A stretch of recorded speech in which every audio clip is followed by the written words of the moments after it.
Hello and welcome back. In this lecture I want to talk about accessing the value that a pointer is pointing to. So remember, pointers, they store memory addresses. That memory address actually contains a value of somewhere. And so pointers point to that memory address. I want to get the value of what it's pointing to. Because if I were to just print out the value of a pointer, that would be an address. But I want to get the address, I want to get the value of the address. So you can access the value of an address that a pointer is pointing to using the indirection operator. The indirection operator is the asterisk. So we learned how to use the asterisk to declare a pointer. We're also going to use the asterisk to find the value that a pointer is pointing to. So it's also referred to as the dereference operator because you use it to dereference a pointer. So for example, if you have a number it's equal to 15, you declare a pointer of type int pointing to an int, and you assign it the address of number using the ampersand. Now how do you get the value of what pointer is pointing to? Right? You can dereference it. You can basically, what the value that the pointer is pointing to is the value is 15, right? Because it's pointing to the address of number, which is 15. So the pointer variable contains the address of the variable number. You can use this in an expression to calculate a new value for the result. So say we wanted to do result equals the value that the pointer is pointing to plus 5. You would use the asterisk for it, right before the name of the pointer. And so what this would do is it would basically say, what is pointer variable pointing to? It's pointing to 15, add 5 to it. It's the address that the pointer is pointing to. What is the value of that address? So the indirection operator, asterisk, you should have noticed, is also the symbol that's used for multiplication, and it's also used when you declare pointer types, right? So this can get very confusing. How do you know necessarily what's going on, or how does the compiler work? Well, it's all about context. It depends on when you use that asterisk and where you use it. If you use the asterisk when you declare a pointer, right after the type of the pointer, then it's obviously using a declaration. If you use the asterisk in between two numbers, then it's being used for multiplication. And if it's used right before the pointer name on the right-hand side, for example, or the left-hand side, it's going to be assigning a value or accessing a value. So it's all about context when you use this indirection operator. Okay, and that's how it works. So that's how the compiler is going to interpret it. Whenever you see it in this example, star pointer, and you don't have a data type before, or you don't have two numbers on each side, then you know it's an indirection pointer, a dereferencing. So let's go through an example. Here's another example where we're going to create an integer count equal to 10. We're also going to create an integer of type named x, another variable. We're initializing count to 10. X is initialized to nothing. We then create an int pointer. We know it's an int pointer because we have the asterisk after the data type. And then we named it int pointer. We're now going to assign to that int pointer the address of count. Because remember, pointers only contain addresses as their values. But they also are pointing to something. So we can then assign the variable x whatever int pointer is pointing to. What is the value of the address that is contained in int pointer? So x is going to actually display 10. So if we go ahead and display that, saying count percent %d IRD, x percent IRD, count is equal to 10, x is going to equal to 10. That's how you can dereference a pointer and get the value that it's pointing to. If you want to display the pointer's values, because remember, a pointer has a value in memory.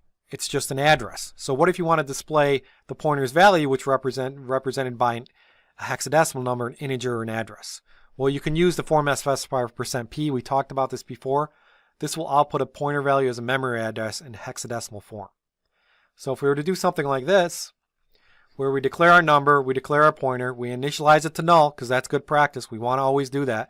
Whenever you're not assigning something in a declaration to the pointer, make sure you initialize it to null. We then assign our number variable 10, and then we assign our pointer to the address of number. So the value of p number is actually going to be an address. So if we were to try to print it out, we would use %p, and that would be the value of the address. If we wanted to print out what it's pointing to, we'd have to dereference it using the indirection operator. But when you print out the address, what it does is it prints it out in hexadecimal. And pointers occupy 8 bytes in memory, and addresses have 16 hexadecimal digits. So how does that work? Well, it depends on whether or not your machine supports 64-bit or 32-bit addresses.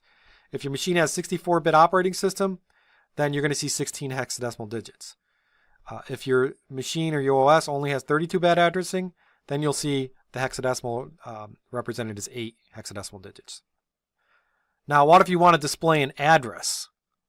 Right? And you may say, well, what's the difference? Because the pointer has a value, right? But you can also display the address with the address of operator. So in this example, we want to display the address of number. Number is not a pointer, right? Number is just an integer. If we want to get the address of that, we use the ampersand. If we want to display the address of that, you just use %p again. You just apply the ampersand. Right? So if we supplied the ampersand with the pointer variable, we would actually display the address of that pointer, not the value of the pointer. Remember, the address of the pointer is some address in memory. The pointer value is an address that it's pointing to, and the value that it's pointing to is somewhere else in memory. So remember that illustration where we showed how pointers work.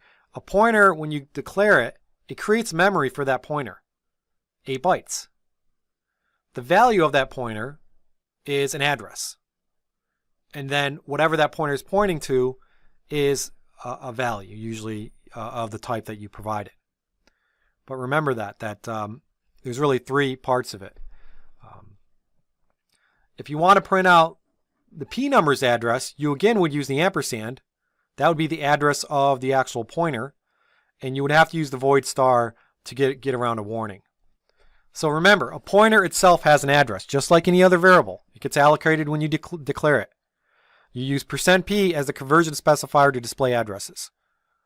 You use the ampersand, the address of operator, to reference the address that the P number variable occupies. Right? That's the address of the pointer. And then again, the pointer has a value of an address. The cast avoid is to prevent a warning from the compiler. Specifically, the %p specification expects the value to be some kind of pointer type, but the type of ampersand number is a pointer to a pointer of int. And so you have to cast it. Displaying the number of bytes a pointer is using. Another way to get information about a pointer. Here you can use the size of operator. We've learned about the size of operator to display different data types, bytes. You can do the same thing with a pointer. On a machine that I'm running, this will occupy 8 bytes, and the machine address has 64 bits because it's a 64-bit operating system. And you can you may get a compiler warning when using size of this way. Size t is an implementation defined integer type. To prevent the warning, you could cast the argument to a type int like this. So what you would do is you would say p number size %d bytes, and you would say int, cast it to an int, size of p number.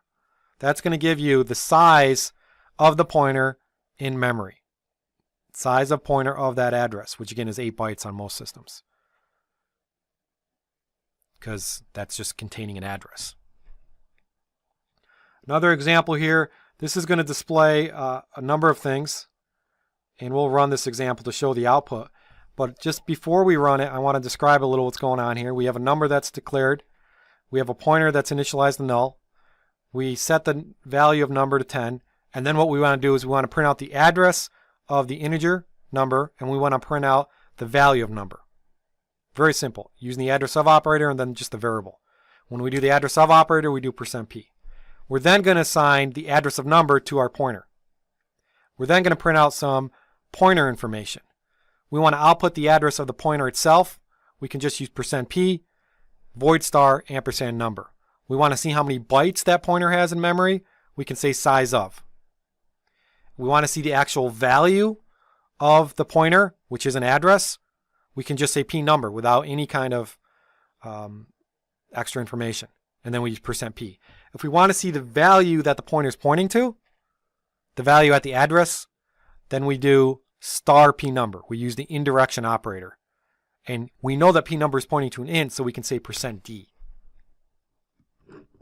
So let's take a look at this example in code blocks to see how it's actually displayed. What we're going to see is some hexadecimal numbers for addresses whenever we display addresses, and we're going to see values in other cases. Okay, so this should look familiar. This is just a program that is showing you how to access different parts of a pointer. So again, we have a regular number data type int, and we have our pointer. We initialize it to null. We're first going to display our number, which is 10. So this is going to display the address of number. And then it's going to display the value of number on lines 10 and 11. We're then going to assign our pointer the address of number. If we want to see the actual address of our pointer, we just use the ampersand, the address of operator, and we cast it to a void star. We use %p. If we want to see how many bytes the pointer is in memory, we do %d, size of. If we want to see the address, the value of of the pointer, we do %p and we just say p number, because p number is an address. If we want to see what the pointer is pointing to, where the value of the address that's in the value of pointer, we just say asterisk p number. We dereference it, the indirection operator. So let's run this. When I run this, hopefully we can see both. You'll see the first two things that are printed out, the numbers address, which is on line 6, and that's some hexadecimal number, 0060FF0C. Right? And this is actually running a 32-bit program, so you see it's only 8 bits. We then print the value of the number variable, which is 10. We then print out the address of the actual pointer to allocate in memory. It's a different address than number, because this is the address allocated for the pointer. The pointer number size is 4 bytes, and that means it's a 32-bit addressing. The pointer's value, which is the address of number, it should be the same, and it is 0060FF0C. Right? And you see that you can actually get the number address by just using the name of the pointer with %p. Right? And we saw size of operator 4 bytes. If you want to get the value that p number is pointing to, which is 10, you have to dereference it using the indirection operator, and you see that it's printed 10. But you see you use %p whenever you're displaying addresses. You use the %d when you're displaying values of the integer pointer or the number of bytes. So this is the basic syntax of accessing pointer values. Address of pointer, ampersand, value that the pointer is pointing to, just the name of the variable. And well, so the value of the pointer itself is just the name of the variable. Then the value that the pointer is pointing to, use the indirection operator. Thank you. Hope this helps. Study this, run this through.